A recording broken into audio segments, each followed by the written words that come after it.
Всем привет, с вами Вика. И давайте посмотрим новый расклад Таро для мужчин. Ее очередной спектакль. Как всегда, настраивайтесь на расклад.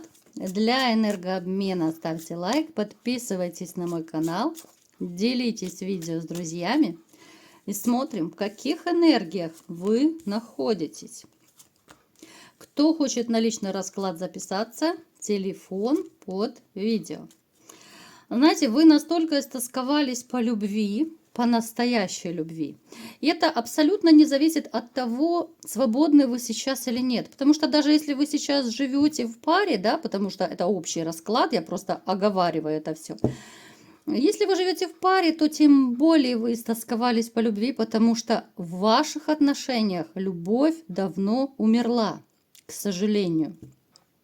Поэтому, ребят, знаете, вот такое ощущение, что у вас уже вот просто скоро вот эта вот потребность отдавать кому-то любовь, потребность заботиться, но она просто из ушей скоро польется, да, вот простите за такое сравнение. Но настолько вы изголодались, истосковались, вот хочется влюбиться, хочется, чтобы сердечко затрепетало в хорошем смысле, да, хочется какого-то вот позитива. Хочется вплоть до бабочек в животе, да, ребят? Напишите в комментариях, у кого есть такие желания. Вам, знаете, вот неинтересны девочки, которые просто для развлечения. В принципе, вокруг вас есть женщины, вы можете с легкостью, ну, как бы снять любую, да? Но вы этого не делаете, ну, за исключением некоторых из вас, да, потому что, опять же, это общий расклад. Но вам это все не интересно. Вот казалось бы, вы можете просто выйти на улицу, моргнуть глазом, да, там на работе, в компании, где угодно, и все, и джага-джага очень легко может состояться. Но вам это не надо, потому что даже вот интим для вас очень важен с любимой женщиной. Вы никогда не будете вкладываться в отношения, в постель, вообще ни во что вы не будете вкладываться, если эта женщина нелюбимая. Я думаю, вы со мной согласитесь. Напишите, ребят. Вы будете стараться только для по-настоящему любимой женщины. Вот тогда вы свернете горы, вот тогда вы будете действовать и днем, и ночью ради нее. Также для вас очень немаловажно получать в отношениях вообще отдачу. Вот отдача – это святое. Причем я вам скажу, что вы с возрастом научились смотреть и замечать все косяки, которые происходят в отношениях. Вот как-то по молодости, может быть, вы раньше такого не замечали, не обращали внимания, да, вот вы на что-то закрывали глаза, как-то так вот. А теперь вот, я думаю, многие из вас будут смотреть очень пристально именно на поступки женщин, на то, как она относится, на то, как она отдает вам. Вы человек, знаете, который очень сильно все пропускает через себя. Очень такой, вы знаете, ну, впечатлительный, что ли, да? Хоть вы и мужчина, вот казалось бы, да, вот у нас как-то в обществе не принято, как это ранимый, впечатлительный мужчина, да? Нельзя такого. У нас с детства мальчиков воспитывают, что мальчики не плачут, нельзя показывать свои эмоции. Но опять же скажу в очередной раз, что я с этим категорически не согласна, потому что мужчина точно такой же человек, как женщина, со своими эмоциями, грустью, печалью, да, со своими переживаниями. Почему статистика смертности среди мужчин зашкаливает? Да потому что вы все держите в себе, ребят. Я всегда говорю, ну, выговоритесь, хотя бы там, я не знаю, родителям, у кого еще живы, друзьям, ну, кому угодно, детям, да, вот просто, чтобы хотя бы такое внутреннее напряжение выплеснуть, потому что это все потом переходит в болячки. Вы знаете, что потом инфаркты, инсульты начинаются, все остальное. А вы же такой человек, который до последнего будет все держать в себе. Вот вы не любитель жаловаться. С одной стороны, да, это хорошо. Это говорит о вашей силе, о вашей выносливости. Но с другой стороны, ну ведь вы же тоже не железный, да? Вот ваша нервная система, ну тоже она же не бесконечная, и нервные клетки в конце концов не восстанавливаются. И вы не робот, вы не можете отключиться и не переживать, правда ведь? И причем, знаете, вот я вам скажу, что с возрастом вы, наверное, вот все-таки все меньше и меньше открываетесь людям, потому что были в вашей жизни и разные неприятные ситуации. И был период одиночества, но это одиночество было вынужденное, скорее всего, это после развода проиграется. Это одиночество было у кого-то сейчас, возможно, это проходит одиночество, такой период. Вы в это время много чего поняли, вы много размышляли, да, вы делали какие-то выводы, да, вот самоанализ такой, работу над ошибками. Причем, опять же, ребят, поскольку у нас такой всегда психологический расклад, да, как вы любите, я вам скажу, что всегда вот когда, допустим, рушатся отношения, я советую делать работу над ошибками. Ну так, по-настоящему. Вот сами с собой сядьте как-то на досуге и подумайте, вот по-честному, положа руку на сердце, что вы делали не так, может быть. Может быть, в какой-то ситуации следовало по-иному поступить, что-то по-иному сказать. И тогда было бы все иначе. Потому что мы обычно себя оправдываем, да, мы не хотим даже вот сами перед собой, мы не хотим себе вот говорить, что вот да, я виноват, вот я в чем-то виноват, я и там что-то не додал, я что-то не так сделал.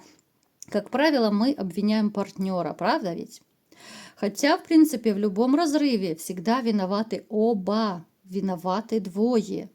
Да, многим это не понравится, конечно же, но всегда, это вам скажет любой психолог, виноваты двое. Вот это самая недосказанность. Где-то что-то не договорили, да, где-то не нашли компромисс, где-то смолчали, закрыли глаза на то, что следовало срочно обсудить. Поэтому масса вариантов. Масса. Поэтому, ребят, вот делайте работу над ошибками, чтобы не допустить их в новых отношениях. Маленькое такое отступление закончилось, наше психологическое, но я думаю, оно будет все равно вам полезное. Смотрите, я вам скажу, что вот вы ждете, вот вы в душе ждете, ищете даже вот любви, да. Я не скажу, что вы там бегаете по улице с сачком, да, и охотитесь на женщин, да. Нужно какую-то поймать срочно. Но, тем не менее, вы, я думаю, многие из вас стараются и флиртовать, кто-то в интернете общается, кто-то пытается вот реально, ну, такие пробные знакомства, пробные отношения заводить, да, вот женщина понравилась, вы пытаетесь как-то вот построить отношения, но я не скажу, что они легко у вас идут, вот как по маслу, это нет, ну, нет, по маслу они у вас не пойдут, потому что, ну, богатый жизненный опыт, он всегда дает о себе знать. Всегда люди осторожничают. Когда вы уже раз, а если еще и не раз пережили трагедию, да, вот предательство, допустим, измены, ну никогда вы в омут с головой не броситесь. Ну, за редким исключением, конечно. Поэтому я вам скажу, что у вас будет любовь. У вас, конечно же, будет любовь, но сегодня расклад немножко о другом. И мы посмотрим, что же за женщина пришла к нам сегодня на расклад и что же за спектакль она вам устроит? Ну, это ваша императрица пришла, которая была раньше, ваша императрица. Хотя я вам скажу, что среди вас есть еще те, кто не отпустил прошлое, вот все-таки еще сердечко трепещет от имени, да, от воспоминаний каких-то, тем более от встречи, если это бывшая. Особенно это касается тех, кто недавно, ну, относительно недавно разошелся. Вот это все еще свежо. И в памяти свежо, и в сердце, вот чувства. Потому что среди вас есть такие люди, которые, ну, реально расстались, просто любя. Вот расстались, потому что, допустим, предали. Но вы же не можете так раз и в одночасье разлюбить. Да, сделали больно, да, обидели. Но чувства, они-то затухают постепенно. Но это нужно реально такой талант иметь, чтобы просто взять и в секунду разлюбить человека. Ну, я таких не слышала историй. Эта женщина, которая пришла на расклад, ну, конечно же, она была вашей императрицей. Для кого-то даже остается до сих пор императрицей, потому что новых женщин вы, ну, никак не пускаете в свое сердце. Эта женщина довольно интересная, да, она может нравиться мужчинам. Она, в принципе, всегда по жизни имела и имеет поклонников. Возможно, потому что она интересна, хороша собой, да, внешность, фигура и так далее. Но вот как человек она очень непростая. Вот она Она слишком сильно любит себя. Она слишком сильно любит прыгать по жезлам. Это даже ее такая маленькая развлекаловка. Ну, знаете, есть такой тип женщин, гулящие их называют. Вот не люблю я это слово, но по-другому я просто не могу подобрать. С этой женщиной, скорее всего, вы либо же стараетесь, ну, по минимуму общаться, либо же всячески стараетесь вообще не общаться, потому что очень много пережито, очень много боли сделано. И женщина, которая еще, возможно, даже вот у кого есть дети, она может настраивать детей против вас. Ну, либо же как-то вот всячески вставляет палки в колеса, чтобы вы, ну, либо вообще не виделись с детьми, либо по, ну, так, по минимуму, да, вот как-то там раз в месяц, может быть, вот в таком духе. То есть, знаете, здесь человек, то, что она лицемерная, это 100%. Человек постоянно носит какие-то маски. Вот у нее, знаете, жизнь это вечный такой маскарад, вечный карнавал. Она с одними людьми, она одевает одну маску, с другими людьми она одевает другую маску. То есть то, что ей выгодно, то она и одевает. Вот я думаю, вы даже вот навскидку, каждый из вас, в принципе, может вспомнить. Когда ей нужно было что-то от вас, да, вот чтобы там либо денежку дали, либо что-то купили, куда-то свозили, она одевает маску, такая вся белая, пушистая, вся такая любящая. Она там и Бобика вашего будет кормить регулярно 3 раза в день, да. То есть, ну, это ей будет выгодно, пока она такая, да. Вот она специально становится такой хорошей, чтобы добиться от вас.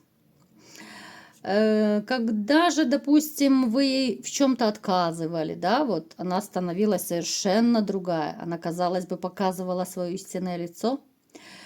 И так было всегда и со всеми. Она не только с вами себя так ведет. Это человек вообще, ну это женщина, имею в виду, да, женщина-человек, человек-женщина, которая вообще носит маски в зависимости от людей, от ситуаций. И это видно и на работе. На работе тоже ее недолюбливают. И она как-то вообще, знаете, то ли не имеет друзей, подруг, ну, то ли это как-то они, знаете, дружат по интересам, вот, посплетничать, да, вот вместе. Либо же какую-то выгоду она будет иметь. Вот скорее даже по выгоде она с кем-то временно дружит. Давайте-ка посмотрим, что же за очередной спектакль она вам устроит.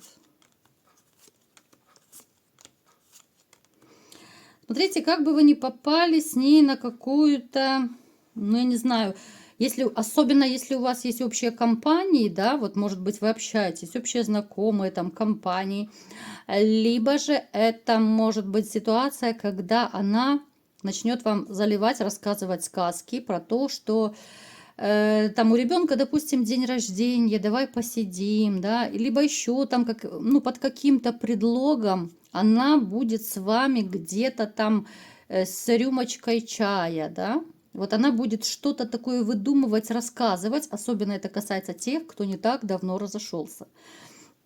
Она что-то придумает, либо же через ваших общих знакомых, да, чтобы, допустим, там в кафе вы вместе посидели, либо же это случайная встреча в кафе, и тут же вы садитесь за столик, понимаете? Ну, либо же она сама придумает какую-то сказку такую, но именно вот здесь будет рюмка чая, потому что я не могу так под каждую вашу историю подобрать именно, ну, такой расстановку, да, сил, что и как будет, потому что у каждого проиграется по-своему, но вот я вижу, что здесь, конечно, бутылочка может быть. Бутылочка, рюмочка и так далее.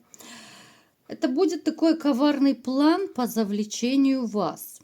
Смотрите, даже если она будет вас в гости приглашать, там, неважно по какому поводу, да, может быть, там кран у нее потечет, да, вот вы пришли, поремонтировали, да, и она там садись, вот там посидим, поговорим и так далее. Смотрите, чтобы вы после этих посиделок не оказались, ну, как минимум в спальне у нее, да, под шофе, естественно.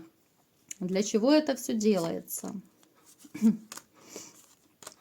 Потому что у нее проблемы. У нее проблемы могут, у кого-то проиграются с работой, проблемы с жезлами, проблемы с мужчинами.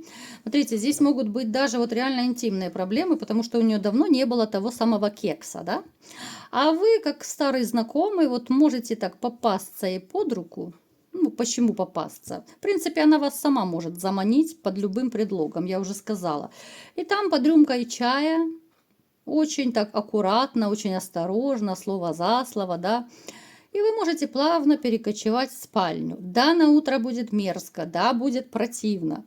Просто говорю об этом, чтобы у вас, ну, не было такого культурного шока. Держите себя в руках, ну, либо же не садитесь за рюмку чая со своей благоверной, бывшей, естественно. Потому что здесь и интимный голод у кого-то проиграется, что денежка ей нужна, потому что тех доходов, которые раньше были, и тем более, которые вы ей давали, ну, оставляют желать лучшего. У нее нехватка денег и нехватка интима. Поэтому она хочет убить двух зайцев. Естественно, она может плакаться, она может, знаете, вот, ну, актриса погорелого театра. Она будет рассказывать разные сказки, она будет рассказывать, как ей плохо. У кого-то даже может проиграться, что она будет пробовать нащупывать вот ваше настроение, чтобы, а вдруг сойтись попробовать, да? Но я думаю, вы не согласитесь с ней сходиться, потому что слишком много залито за душу, слишком много негатива было, слишком много боли и обид вы пережили от нее. Поэтому, я думаю, вы вряд ли кто-то, ну, единицы, может быть, конечно, и поведутся, это общий расклад. Но, в принципе, я бы не сказала, что вы поведетесь на сладкие речи. Ну, насчет интима, это вы же сами решаете, да. Ну, захотите там покувыркаться, вспомнить молодость, там, либо же прошлые времена, можете отвести душу. Если же нет, потому что, знаете, вот как говорят некоторые мужчины, что, ну, проще, наверное, своего бобика где-то там в помойном ведре пополоскать, да, чем вот бывшая после разных жезлов к тебе придет. Поэтому, ребят, смотрите, выбирайте сами, думайте сами. А там уж как карта ляжет, да, что будет, то будет, потому что, ну, это исключительно от вас зависит, потому что под шофе у некоторых все, логика, мысли, ум и все на свете отключается, да, и рациональное мышление. Поэтому смотрите, артистка погорелого театра появится снова в вашей жизни, ну, а захотите вы сыграть какую-то роль в ее жизни, это уже ваше решение. Вот такой был расклад. Кому понравился, ставьте лайк, подписывайтесь на мой канал, делитесь видео с друзьями и всем пока!